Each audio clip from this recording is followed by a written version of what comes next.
नमस्कार, times now Navbharat देख रहे हैं आप, आपके साथ मैं हूं श्वेता भट्टाचार्य। नवभारत सुपर 6 शुरू हो चुका है और मिडिल ईस्ट की सबसे पहले बात करेंगे। जी हां, मिडिल ईस्ट में जंग की चिंगारी एक बार फिर से भड़कने वाली है। ऐसा हम क्यों कह रहे हैं? अमेरिका और ईरान के बीच एक बार फिर से आमने सामने की सिचुएशन जो है वो बनती नजर आ रही है। खबर यहां तक मिल रही है कि अब ये जंग सिर्फ अमेरिका, इजराइल और ईरान के बीच नहीं रहने वाला, बल्कि हर वो देश ईरान के इंतकाम की आग में झुलसेगा जिसने अमेरिका और इजराइल का साथ दिया। क्योंकि ईरान की तरफ से क्लियर कट वार्निंग जो है वो सामने आ चुकी है कि जिस किसी ने भी छेड़ा है उसे हम छोड़ेंगे नहीं। जी हाँ, ईरान ने सख्त लहजे में पाकिस्तान को भी लपेटा है। शांति वार्ता के पीछे मुनीर और शहबाज की नीयत और हरकत को भी ईरान ने एक्सपोज किया है। ऐसे में अब सवाल ये उठ रहा है कि क्या अब सीधे ईरान वर्सेस पाकिस्तान होने वाला है, और अगर ऐसा हुआ तो इसका परिणाम क्या होगा? पाकिस्तान के लिए एक और बुरी खबर ये कि अमेरिका भी अब ट्रंप के फेवरेट मुनीर को लताड़ लगा रहा है। कह रहा है कि पाकिस्तान की ईरान युद्ध में उसकी मध्यस्थता समस्याओं से भरी। ये जिसने कहा वो ट्रंप के बेहद करीबी है। अब जाहिर सी बात है, ट्रंप के बेहद करीबी है, वो ये कह रहे, यानी पाकिस्तान सीधे सीधे कटघरे में है। आज इन्हीं तमाम पहलुओं के इर्द गिर्द पूरा विश्लेषण हम करने वाले हैं। साथ ही आपको बताएंगे इस जंग के दौरान शांति दूत बनने का दिखावा करने वाला पाकिस्तान की उल्टी गिनती कैसे शुरू हो चुकी है।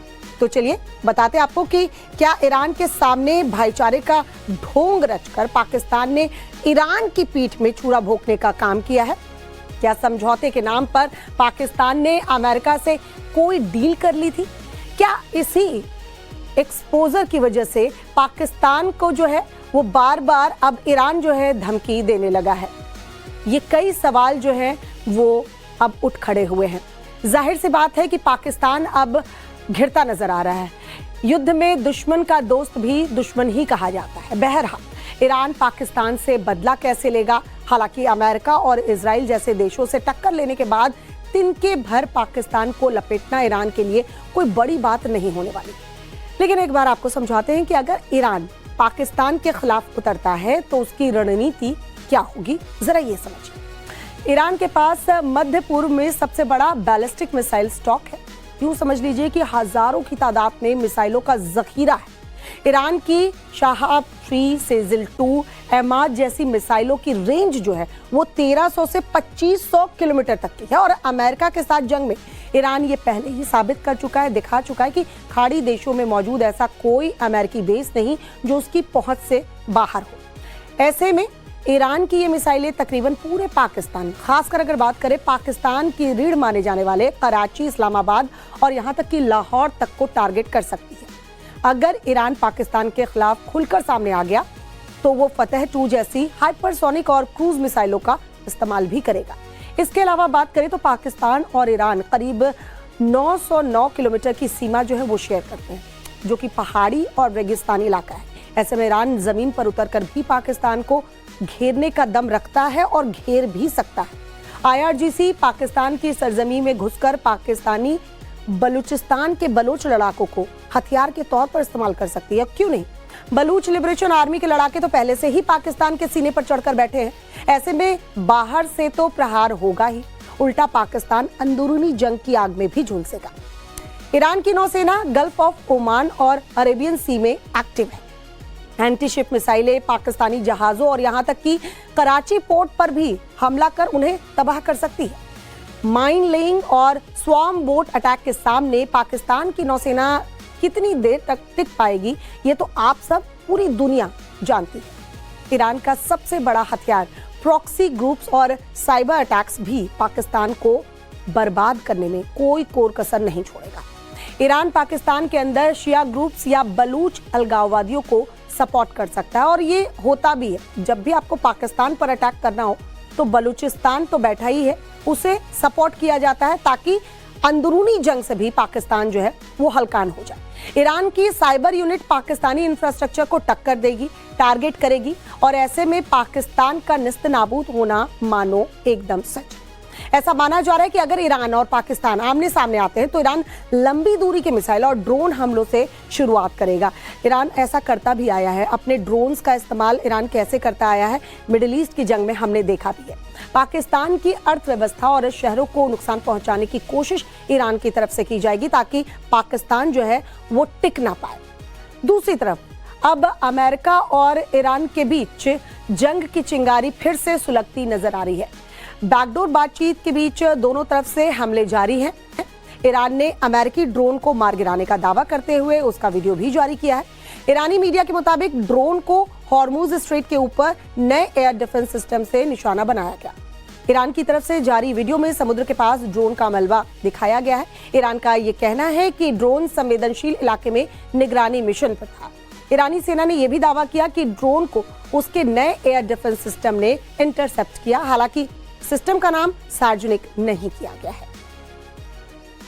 तो इधर अमेरिका और ईरान के बीच जंग शुरू हुई है, उधर पाकिस्तान इसे मौके की तरह देखने लगा है। जी हाँ, ट्रंप ने भी मुनीर को अपना फेवरेट बताकर बार बार उसकी पीठ थपथपाई है। जाहिर सी बात है कि हौसला बिल्कुल एकदम कहते ना जोश हाई है मुनीर का। हालांकि बाद में ट्रंप ने ये भी बता दिया, ये भी कह दिया कि पाकिस्तान पर वो एहसान कर रहे हैं। मतलब एक तरफ पीठ थपथपाई, दूसरी तरफ लताड़ लगाई। जब सच्चाई सामने आई तो पूरी दुनिया इस वक्त हैरान रह गई है। इस पूरी मध्यस्थता की स्टोरी में पाकिस्तान एक बहरूपिया की तरह सामने आया है। पाकिस्तान के एक्सपोज होने के बाद ईरान से तो उसे बेइज्जती मिली ही मिली। पाकिस्तान अमेरिका के सामने भी सिर उठाने के लायक अब नहीं बचा है। अब आपको बताते हैं कि शहबाज और मुनीर ने शांति दूत का मुखौटा पहनकर कब कब ईरान और अमेरिका से छल किया है, जरा ये समझिए। ईरान ने सबसे पहले पोस्टमैन आसिम मुनीर पर अमेरिका के पक्ष में झुकाव बरतने और न्यूट्रल मीडिएटर न रहने का आरोप लगाया। ईरान का कहना था कि पाकिस्तान ट्रंप के एजेंडे को आगे बढ़ा रहा है और ईरान के पॉइंट्स को प्रभावी ढंग से अमेरिका तक नहीं पहुंचा रहा है। मतलब ईरान जो कहता था पाकिस्तान को कि हम इन पॉइंट्स पर तैयार हैं और अमेरिका को यह मानना चाहिए, तो उसे जिस तरीके से, जिस अंदाज से न्यूट्रल तरीके से अमेरिका के सामने रखना चाहिए वो नहीं कर रहा था। इससे मध्यस्थता में विश्वास की कमी पैदा हुई। ईरान से साफ कह दिया गया कि वो बातचीत के लिए अब पाकिस्तान की सरजमी पर पैर नहीं रखेगा। ये ईरान की तरफ से कहा गया। हुआ भी कुछ ऐसा ही। मुनीर और शहबाज बार बार बातचीत की टेबल साफ करते रह गए, लेकिन ईरान की तरफ से कोई आया ही नहीं। उसने देख लिया कि पाकिस्तान क्या कर रहा है। हम जो भी पॉइंट्स दे रहे हैं वो सही तरीके से अमेरिका के सामने नहीं रख रहा है, तो मध्यस्थता किस तरह से, क्यों आप ये मुखौटा पहनकर हमारे साथ बातचीत कर रहे हैं। इसके अलावा कुछ रिपोर्ट्स में यह भी दावा किया गया है कि पाकिस्तान ने ईरानी मिलिट्री एयरक्राफ्ट को अमेरिकी हमलों से बचाने के लिए अपने बेस पर शेल्टर दिया है। तस्वीरें भी दिखाई थी हमने कि कैसे ये खबर सामने आई थी।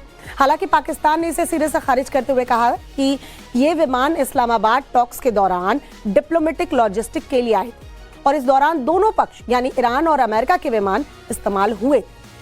लेकिन इस हरकत ने पाकिस्तान का मुखौटा दुनिया के सामने उतार कर रख दिया।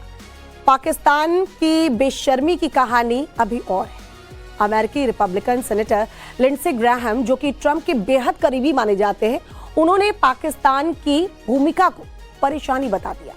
उन्होंने पाकिस्तान के डिफेंस मिनिस्टर के अब्राहम अकॉर्ड्स को रिजेक्ट करने और ईरानी एयरक्राफ्ट वाले मामले का हवाला दिया।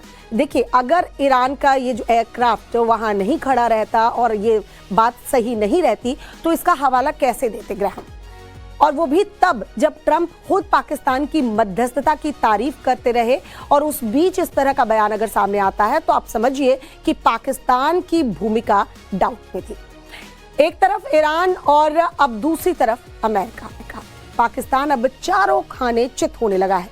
दरअसल अमेरिका और ईरान के बीच चल रहे तनाव और बैकडोर बातचीत के बीच पाकिस्तान की भूमिका पर एक बार फिर से सवालों के घेरे में आ गई है।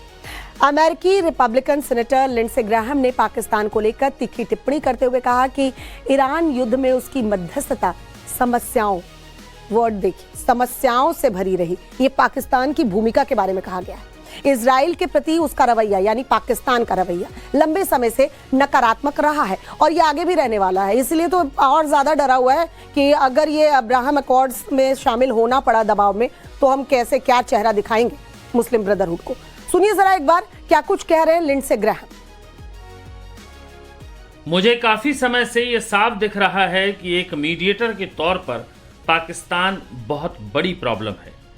इजराइल के प्रति उनकी दुश्मनी बहुत पुरानी है। इस बात से इनकार नहीं किया जा सकता कि ईरानी मिलिट्री एयरक्राफ्ट पाकिस्तानी एयरबेस पर रखे जा रहे हैं और इजराइल के खिलाफ पाकिस्तान के बड़े अधिकारियों की पिछली बयानबाजी परेशान करने वाली है।